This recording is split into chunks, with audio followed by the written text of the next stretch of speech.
Shalom, frères et sœurs, que l'Éternel vous bénisse, qu'il bénisse les œuvres de vos mains et qu'il bénisse toute votre famille.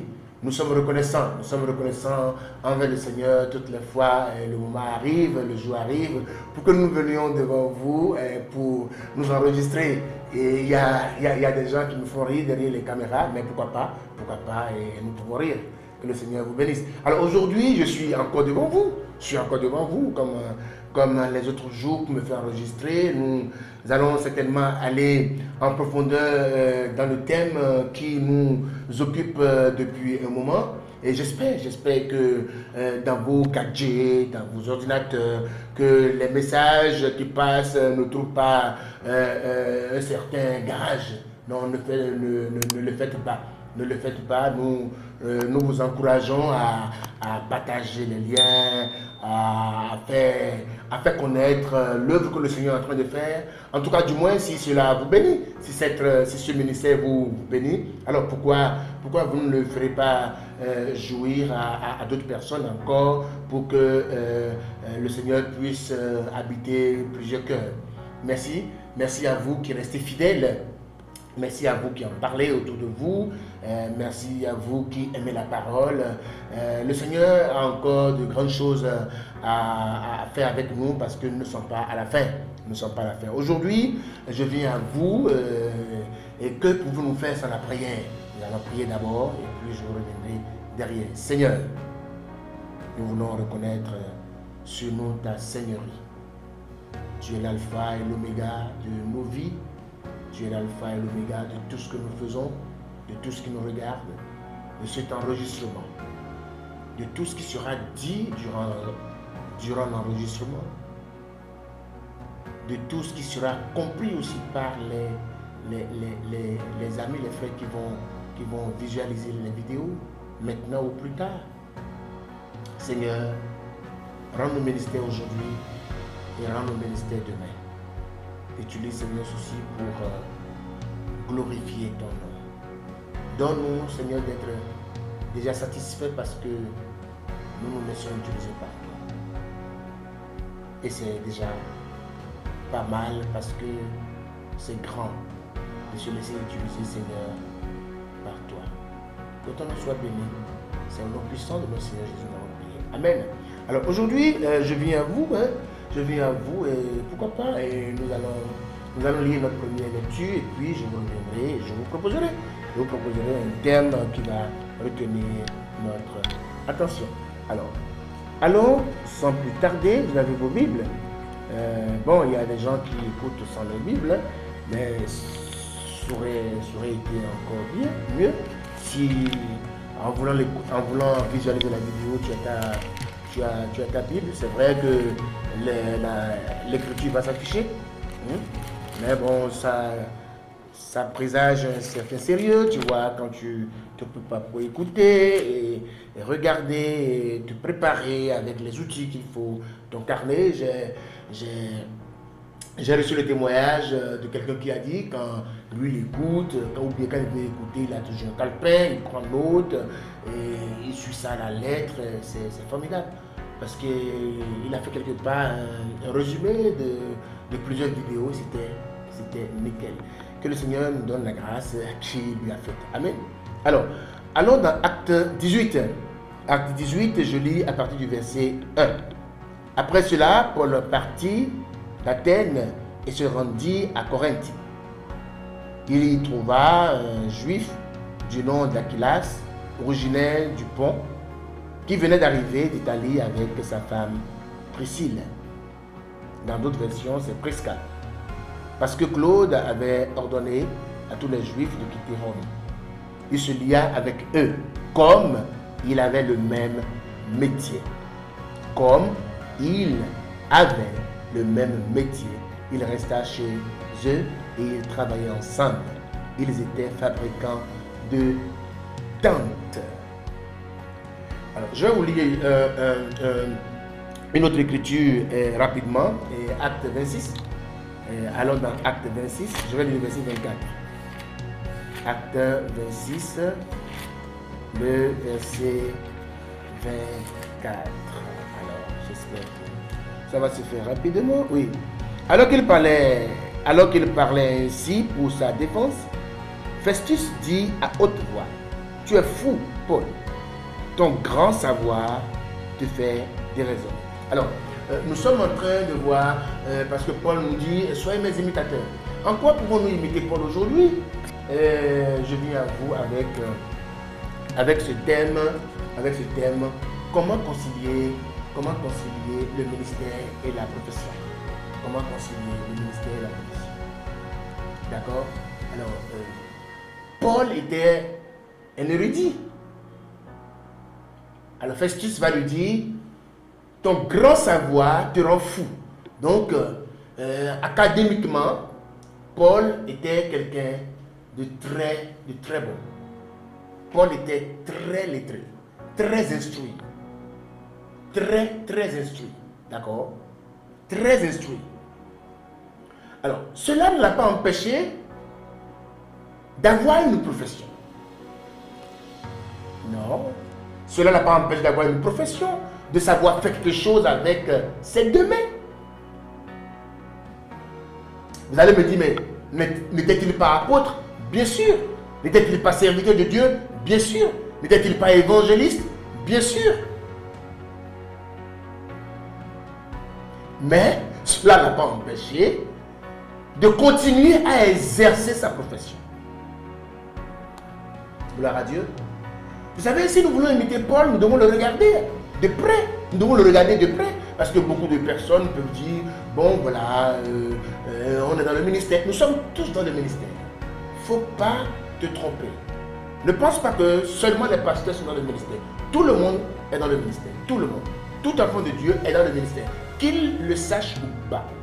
Maintenant, si tu veux embraser un ministère auquel Dieu t'a appelé de façon spécifique, ce n'est pas un alibi pour ne pas exercer une profession. Non, au contraire. Au contraire. Alors aujourd'hui, j'aimerais t'exhorter d'abord t'ouvrir les yeux. Si tu es dans le ministère et tu as délaissé ta profession, d'accord? Ou bien tu es dans le ministère et tu n'as plus d'autres sources de revenus. Non, tu ne serais pas en train d'imiter Paul. Nous allons dire tout à l'heure. Paul n'a pas été, malgré qu'il soit apôtre, malgré qu'il ait planté beaucoup d'églises, il n'était pas à la charge des églises. Non. Pas parce que quand on lui donne, il refusait, mais il ne réclamait pas. Parce qu'il va dire qu'il sait vivre dans le manque, il sait vivre dans l'abondance. Donc si tu lui donnes, c'est ok. Tu seras béni parce qu'il y a une grâce sur sa vie. Mais si tu ne lui donnes pas, c'est tant mieux parce que lui-même travaillait. Nous sommes en train de voir comment est-ce que nous pouvons imiter Paul. Alors, je vais lire Acte 20. Je vais lire dans Acte 20 et je vais vous ressortir quelque chose rapidement. Acte 20, je vais lire à partir du verset 33. Acte 20 à partir du verset 33. J'espère que nous allons vite. Voilà. Acte 20, 33. Je n'ai désiré ni l'argent, ni l'or, ni les habits de personne. Vous le savez vous-même. Les mains que voici m'ont pourvu. Non, ont pourvu à mes besoins et à ceux de mes compagnons. Vous savez, Paul, il ne travaillait pas seulement pour lui-même, mais il avait des fils spirituels. Il avait des gens qui vivaient avec lui. Paul était fabricant de tentes. Il était fabricant de tentes. Et nous avons lu tout à l'heure dans Acte 18, il a rencontré Aquilas et Prisca ou Priscille. Ils ont travaillé ensemble et ils ont fait le ministère ensemble. Ils travaillaient ensemble pour subvenir à leurs besoins. Et ils faisaient aussi le ministère. Il a rencontré Lily dans un autre passage qui était vendeuse de pourpre. D'accord? Donc, dans le ministère, il exerçait sa profession. Et dans la profession, il exerçait son ministère. Ou que le ministère l'amenait, il exerçait sa profession. Ou que sa profession l'amenait, il exerçait son ministère. Pourquoi? Pourquoi? Je vais vous dire le pourquoi. Et nous allons lire ça. Paul a dit ça. 1 Thessaloniciens 2. 1 Thessaloniciens 2. Allons-y. 1 Thessaloniciens 2. Lisons le verset 9. Je crois, je vais le faire rapidement. 1 Thessaloniciens 2. Je vais lire le verset 9. Oui, on fait.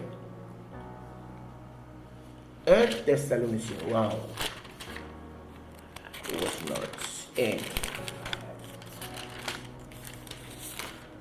Très bien. Alors, 1 Thessaloniciens 2, je vais lire le verset 9. Vous vous rappelez, frères et sœurs, notre peine et notre fatigue. C'est en travaillant nuit et jour pour n'être à la charge d'aucun d'entre vous. Vous entendez? En travaillant nuit et jour pour n'être à la charge d'aucun d'entre vous, que nous vous avons prêché l'évangile de Dieu. Vous en êtes témoins. Et Dieu l'est aussi. Nous nous sommes comportés envers vous qui croyez d'une manière sainte, juste et irréprochable. Gloire à Dieu, très important. Alors, j'aimerais te dire pourquoi il est important d'être libre financièrement, de chercher à être libre financièrement comme Paul l'a été. Vous savez, l'évangile que nous apportons aux gens, quoique que c'est la bonne nouvelle, si nous nous adressons à eux comme des gens qui avons des besoins, ils ne vont pas l'accueillir comme une bonne nouvelle. Je vais répéter ça. Tu amènes la bonne nouvelle à quelqu'un, tu ne dois pas faire figure de parent pauvre. Figure de quelqu'un qui a des besoins non comblés. Gloire à Dieu, très important. Parce que quand tu fais cette figure, quoi que tu amènes la vérité, cette vérité ne trouvera pas de place dans leur cœur. C'est toujours toi qui as un besoin, c'est toujours toi qui dis tes besoins à tout le monde, etc. Et au même moment, tu dis tes besoins et aussi tu amènes la bonne nouvelle. Les gens vont se demander, mais voilà quelle bonne nouvelle vous m'amenez, et vous êtes toujours celui qui est en manque, celui qui n'avait pas mangé, celui qui n'avait pas de quoi vous vêtir, etc. Et cela ne glorifie pas le Seigneur. C'est pourquoi le Seigneur attend que chacun d'entre nous fassions quelque chose. Fais quelque chose, frère. C'est ce que tu fais que le Seigneur va bénir. Très important. Paul a dit, je ne veux pas être une charge pour vous. Je ne veux pas être une charge pour vous. Vous savez, au temps de Paul, que l'on sache faire quelque chose avec ses mains est très prisé. D'accord? Parce que le Père, par exemple, c'est pourquoi d'ailleurs, vous voyez, Jésus, il est devenu charpentier parce que son père adoptif, Joseph, était charpentier. Parce que le travail que le Père fait, il le transmet au Fils. Quelle que soit l'intelligence du Fils, quelle que soit l'éducation du Fils, quel que soit le niveau intellectuel du Fils, le travail que le Père fait, il le transmet toujours au Fils. Très important. Gloire à Dieu.